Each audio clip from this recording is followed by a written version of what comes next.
Antes de eso saludamos a nuestro invitado de hoy, que es el secretario general de Ciudadanos, José Manuel Villegas. Señor Villegas, buenas noches. Muy buenas noches. Bienvenido a La Noche en 24 horas. Muchas gracias. Bueno, la noticia abierta, ya lo ve en este momento, noticia de última hora, ofrecida aquí en directo por los servicios informativos de Televisión Española. Jordi Pujol Jr. ingresa en prisión por orden del juez de la Audiencia Nacional, José de la Mata, en relación a la investigación de la fortuna familiar y en concreto de ese último informe de la UDEF que concluye, que ha sacado la conclusión, que el juez está investigando, de que pudo defraudar aproximadamente 30 millones de euros, estando ya investigado, cosa que ocurre desde el año 2012 en la Audiencia Nacional. ¿Qué primera valoración hacen en Ciudadanos de esta nueva noticia relacionada con casos de corrupción en nuestro país? Sí, la verdad es que no solemos valorar las decisiones judiciales, son las que son, y la justicia tiene su cauce y se está demostrando que pese a todo la justicia está avanzando en la lucha contra la corrupción en este país, pero sí que algunos ciudadanos nos llamaba la atención, ¿no?, que después de 5 años, casi 5 años de investigación, no se hubiera decretado aún una medida provisional del tipo de la que se ha decretado hoy, pues para evitar precisamente eso, ¿no?, para evitar que se pudieran esconder pruebas, para evitar que se pudieran hacer movimientos de capitales que se estaba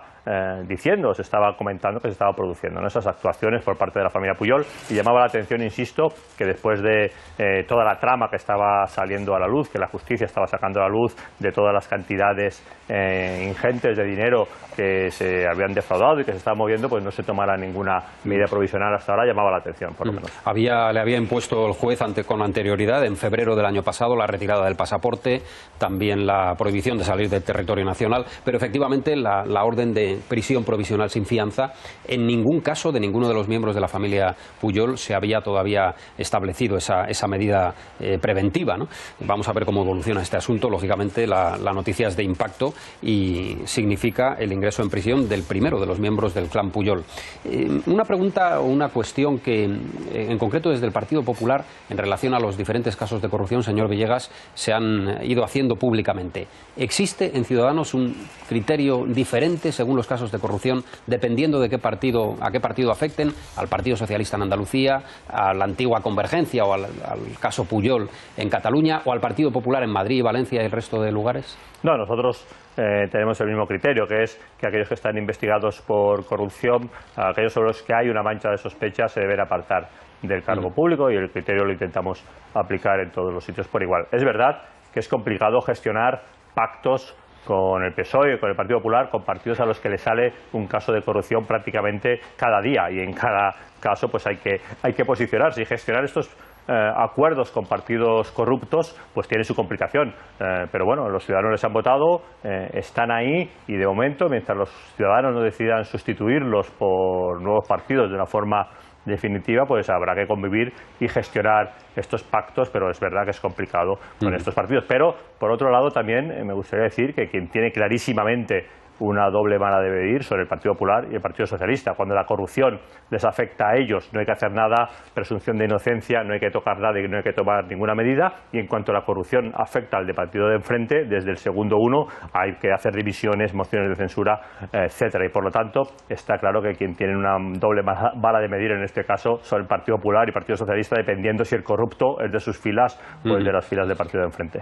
Dice usted partidos corruptos. ¿Entiende Ciudadanos que son las formaciones políticas las que se corrompen, o son algunas personas de esas formaciones políticas? Yo creo que con todo lo que está saliendo cada vez está quedando más claro que la corrupción estaba institucionalizada en este país durante muchos años. Los casos de Convergencia y Unión, con las mordidas sobre obra pública, todo lo que está saliendo del Partido Popular, lo que se ha visto del Partido Socialista en Andalucía, yo creo que cada vez la idea de que la corrupción estaba institucionalizada dentro de los partidos como una forma de financiar los partidos, por un lado, de forma irregular y ilegal, y por otro lado, como una forma de enriquecer a determinados miembros de esos partidos, pues se estaba actuando así, no sé si de una forma generalizada, pero sí de una forma institucionalizada, en una forma de actuar que suponía que determinadas empresas, para poder obtener obras públicas, pues tenían que pagar, tenían que pasar por taquilla y pagar al partido de turno que estaba gobernando.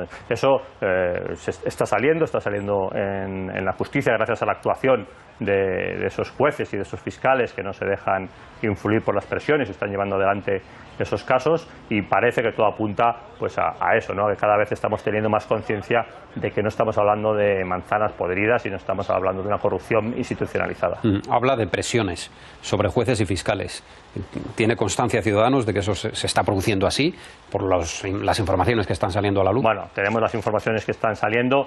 Hemos pedido la comparecencia del ministro de Justicia por sus actuaciones, sus declaraciones en el ámbito de la Fiscalía y también por algunas sospechas de filtraciones de información que parece que se han producido.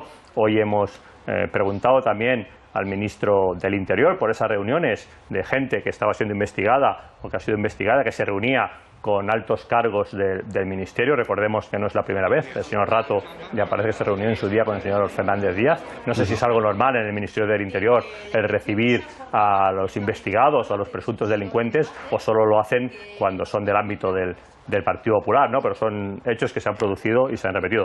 De hecho, una información es que, desde luego, la pregunta que hemos hecho hoy al ministro del Interior, pues la respuesta pues no ha explicado nada. Consideramos que no ha sido satisfactoria la respuesta que ha dado el señor Zoido y que, por lo tanto, vamos a seguir preguntando, vamos a pedir que el ministro del Interior comparezca en sede parlamentaria, comparezca en el Congreso y dé explicaciones mejores que las que ha dado hoy sobre este tema, porque creemos que hay muchas cosas que tienen que explicar sobre esas presiones y sobre esas filtraciones que parece que se pueden haber producido desde el Gobierno. Han dicho Begoña Villacís, la portavoz municipal en Madrid, y usted mismo hoy, que lo ocurrido estos días en Madrid, en el Partido Popular de Madrid, no es el caso Aguirre, sino el caso Partido Popular. Entendemos que, por esa conclusión que saca Ciudadanos, va a haber un antes y un después en la relación de Ciudadanos con el Partido Popular y en los acuerdos allí donde los hay, por ejemplo en Madrid y por ejemplo en el Parlamento con el acuerdo de investidura. Bueno, no, nosotros cuando llegamos a esos acuerdos ya sabíamos que el Partido Popular tenía una historia de corrupción que se había producido durante determinados años y que era un partido que no se había regenerado, que su presidente era el mismo presidente que dirigía el partido durante esos años, y por eso lo que ponemos sobre la mesa cuando vamos a hacer un pacto con el Partido Popular, lo primero que ponemos sobre la mesa son determinadas medidas anticorrupción para que se cumplan. Es como el cinturón de seguridad cuando vas a negociar con alguien sobre los que hay sospechas de corrupción. Creemos que nosotros, los ciudadanos, nos votaron para dar a España estabilidad y prosperidad, y por otro lado para que haya regeneración democrática, y de momento vamos a intentar mantener esas dos cuestiones. Por un lado vamos a intentar que haya estabilidad, que no hayan situaciones de ingobernabilidad ni a nivel general del Gobierno de España ni a nivel autonómico, pero por otro lado vamos a ser exigentes en la solicitud de explicaciones, en la medición de las posibles responsabilidades políticas y, en su caso, en la solicitud de dimisiones, como lo estamos haciendo. Al hablar de que es un caso Partido Popular, lógicamente ustedes piensan que incluso Mariano Rajoy tiene que dar explicaciones sobre los asuntos que están saliendo a la luz, ¿no? Y así lo han dicho en el Congreso de los Diputados. ¿Usted cree que el presidente del Gobierno y presidente de un partido, mejor en el caso de presidente de un partido, debe conocer, por ejemplo, con detalle lo que ocurre en una empresa pública como es el Canal de Isabel II de Madrid, una empresa que gestiona el agua, gestiona el líquido elemento cristalino de los madrileños? ¿Debe el presidente de la formación política que gobierna en esa administración autonómica investigar, saber, buscar responsabilidades por si la gestión que se lleva a cabo en esa empresa pública es la adecuada o no, o se están cometiendo irregularidades? Bueno, habrá que ver los niveles de responsabilidad. Está claro que posiblemente desde la presidencia del Gobierno es difícil poder tener información de lo que se hace en una empresa pública de ámbito autonómico, pero a lo mejor desde la presidencia de un partido pues se puede tener cierta información sobre de dónde sale el dinero de los sobresueldos que uno mismo cobra o que cobran otros miembros de la ejecutiva del partido, o se puede tener información sobre dónde sale el dinero para arreglar o la sede, la propia sede donde está instalada la ejecutiva de ese partido. En todo caso, lo que queremos es precisamente investigar esas posibles responsabilidades. No queremos prejuzgar nada, queremos que vengan a sede parlamentaria, den esas explicaciones, les podamos preguntar sobre esos temas y ellos den sus explicaciones, y después de eso y de las informaciones que se puedan obtener, pues valoraremos si existen esas responsabilidades políticas o no.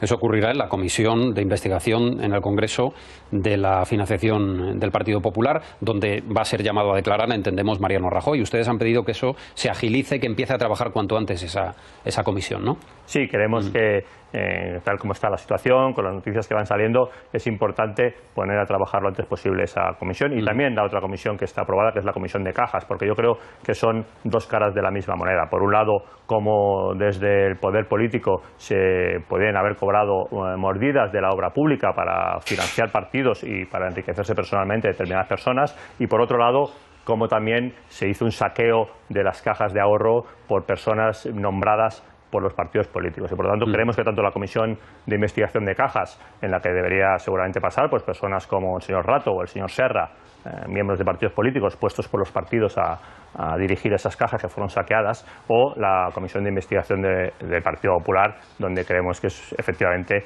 el señor Rajoy y la gente que dirigió el partido pues deberá dar explicaciones sobre esa financiación y creemos que se debe hacer lo antes posible. Dos cuestiones más antes de pasar a nuestra mesa de análisis. Nuestros analistas ya están pensando las cuestiones que le van a formular, señor Villegas. En primer lugar, ¿corre peligro el pacto de Ciudadanos con Cristina Cifuentes en Madrid para la presidencia autonómica? Es un pacto también de investidura, pero hay una serie de puntos muy importantes, creo recordar que eran 80 puntos que se están llevando a cabo. Como consecuencia de lo que ha ocurrido ahora, ¿está en el aire ese acuerdo? Pues en este momento no, mientras se cumpla el pacto no, sí que hay unos requisitos de regeneración democrática en cuanto que no pueda haber imputados pues ni en la Asamblea de Madrid ni en el gobierno de la señora Cifuentes, y mientras esas condiciones se produzcan pues el pacto seguirá. Hemos pedido que la señora Cifuentes también venga a explicar qué sabía ella de todo el tema de Isabel II. Seguramente desde la presidencia del Partido Popular, como preguntaba antes, pues es más difícil saber qué estaba pasando en una empresa pública como es la del canal de Isabel II, pero a lo mejor una persona como Cristina Cifuentes, que era parte, que era vocal de esa empresa, pues a lo mejor sí que estaba más cerca y nos puede dar alguna explicación y aclarar algo sobre lo que estaba pasando y qué información se tenía de lo que estaba pasando en esa empresa pública. Y por eso la hemos llamado a declarar a la Comisión de Investigación de la Asamblea de Madrid. Y la otra cuestión hace referencia a Murcia. Hoy se ha anunciado que Ciudadanos finalmente, no sé si es una decisión ya tomada definitivamente o no, pero votará no en la primera votación al candidato López Miras, votación que tendrá lugar a finales de esta semana, y en la segunda votación se abstendrá para propiciar su candidatura, que salga adelante esa investidura, ¿no? ¿Esto es así? ¿Lo han decidido ya? Bueno, si se cumplen las condiciones que hemos puesto encima de la mesa, hemos llegado a la conclusión de que es imposible llegar a un acuerdo de investidura, firmar un acuerdo de investidura con el Partido Popular, como el que se firmó al principio de legislatura, porque no sería creíble nuestras medidas pues contra la corrupción, en el sentido de que los imputados no pueden estar en cargos públicos, pues son incompatibles con que Pedro Antonio Sánchez siga de diputado autonómico, aunque es verdad que ya hemos conseguido que deje de ser presidente del gobierno, y no va a haber un acuerdo firmado de investidura, pero si el Partido Popular mañana vota a favor de la eliminación de los aforamientos del Estatuto de la Región de Murcia y el candidato a nuevo presidente pues se compromete a rebajar los impuestos y a mantener el acuerdo de presupuestos que firmó el Partido Popular y Ciudadanos, nosotros votaríamos que no en la primera votación, pero nos abstendríamos en la segunda votación pues para dar estabilidad a la región y que los murcianos puedan mirar al futuro y dejar pues atrás esta pesadilla de la corrupción, ¿no? Entonces, si se cumplen digamos estas condiciones, nosotros haríamos esa abstención técnica en la segunda votación. Muy bien, pues de inmediato estamos con nuestros compañeros. Nosotros vamos ahora a los protagonistas de la noche en 24 horas, protagonistas que nos sirve como cada noche al empezar nuestro programa Lara Siscar. Prisión incondicional sin fianza para uno de los principales protagonistas de la noche de hoy, Jordi Pujol Ferrusola, el hijo mayor del expresidente de la Generalitat. El juez de la Audiencia Nacional, José de la Mata, atiende así a la petición de la Fiscalía Anticorrupción, la Abogacía del Estado y la acusación que ejerce Podemos por riesgo de destrucción de pruebas y reiteración delictiva. Se le acusa de evadir 30 millones de euros desde que comenzó la investigación sobre la fortuna de su familia. Lluís Llach, diputado de Junts pel Sí, protagoniza parte de la noche de hoy después de asegurar que la Generalitat sancionará a los funcionarios que no acaten las leyes de secesión que tramita el Parlamento Autonómico. En una charla organizada en marzo por Òmnium Cultural, se refirió concretamente a los Mossos d'Esquadra. El sindicato de Mossos pide que se les deje fuera del debate político y la oposición critica unas declaraciones que interpretan como una amenaza a los funcionarios. El Ejecutivo catalán insiste en que la responsabilidad es de los políticos. El caso Lezo sigue protagonizando la actualidad. Ildefonso de Miguel, gerente del canal de Isabel II y estrecho colaborador de Ignacio González, podrá salir de la cárcel si paga la fianza de 100.000 euros. Y hoy el abogado del que fuera presidente de la comunidad ha confirmado que va a recurrir su entrada en prisión porque entiende que no hay riesgo de fuga. El fiscal anticorrupción confirma que se colocaron micrófonos por orden judicial en el despacho de González. Y el juez Velasco ha archivado la investigación contra el director de La Razón, Francisco Maruenda, y el presidente de ese diario, Mauricio Casals. Según el auto del juez, Cristina Cifuentes declaró que no se sintió presionada. Y más protagonistas. El ministro de Justicia, que ha reconocido que le mandó un mensaje a Ignacio González el pasado mes de noviembre, ha explicado que fue una respuesta cordial a la felicitación por su nombramiento y asegura que sus palabras no se referían a cuestiones judiciales. Y el ministro del Interior, Juan Ignacio Zoido, que asegura que no hubo injerencia del Ejecutivo en la investigación del caso Lezo, defiende a su número 2, el secretario de Estado de Seguridad, José Antonio Nieto, y asegura que su reunión con el hermano de Ignacio González fue únicamente protocolaria. Solo le puedo decir una cosa.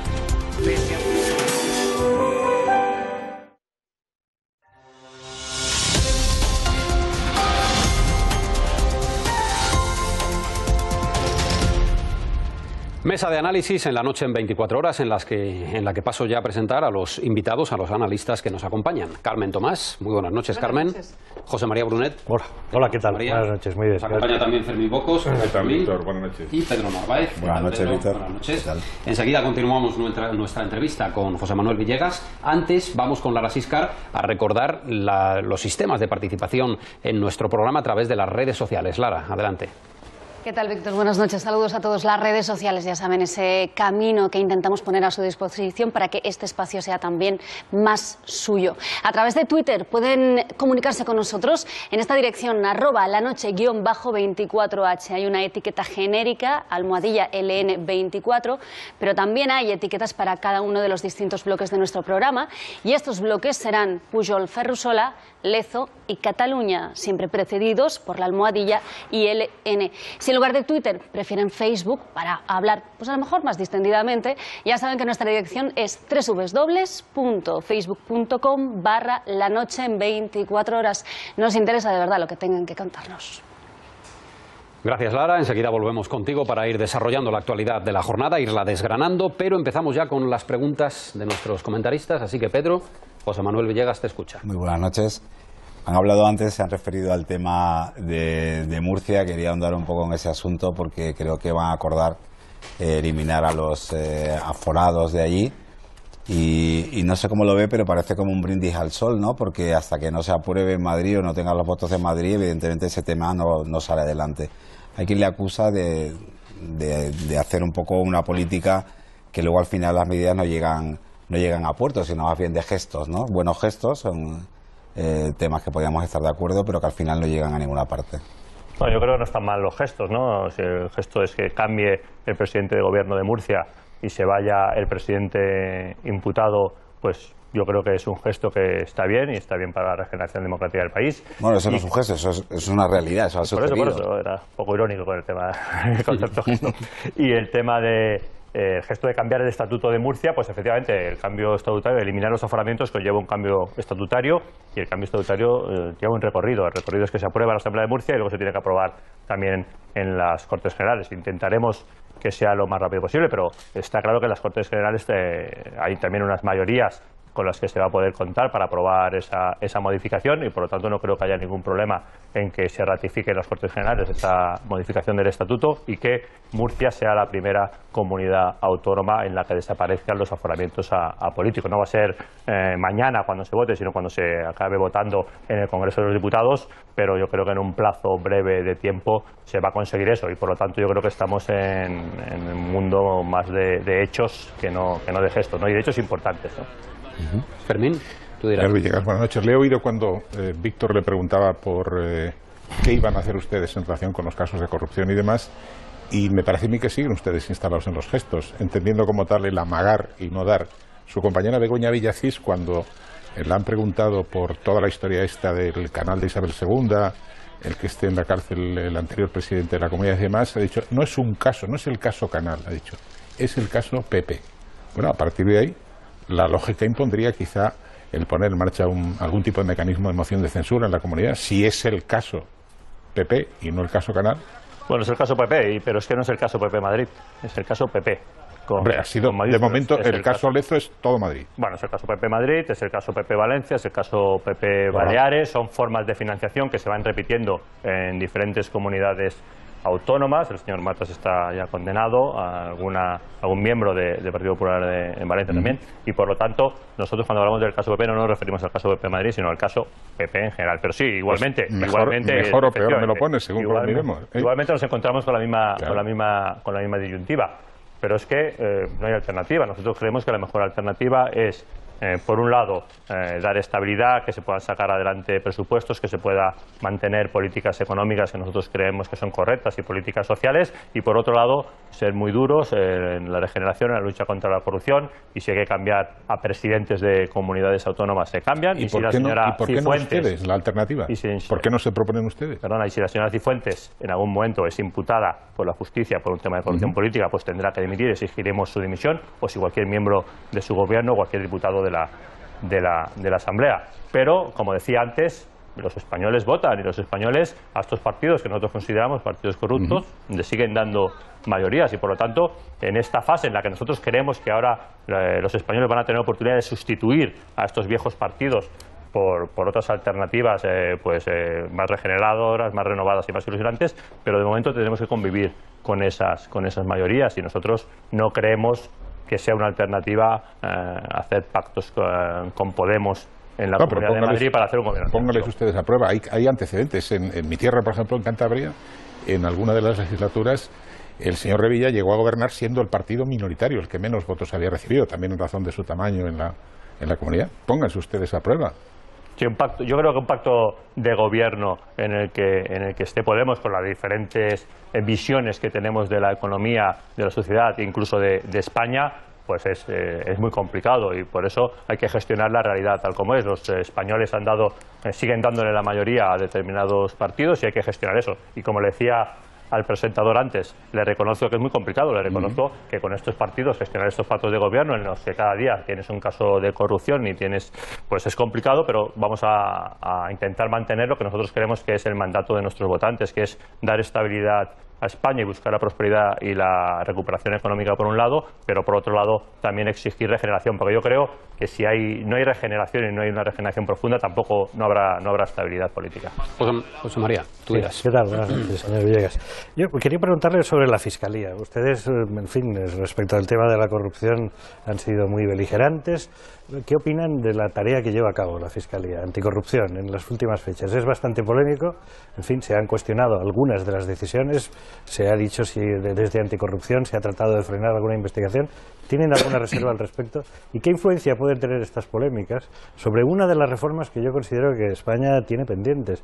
Y es que aquí, a diferencia de nuestro entorno, la Fiscalía, los fiscales, no instruyen, no investigan, aunque sí preliminarmente, pero no les corresponde la responsabilidad principal.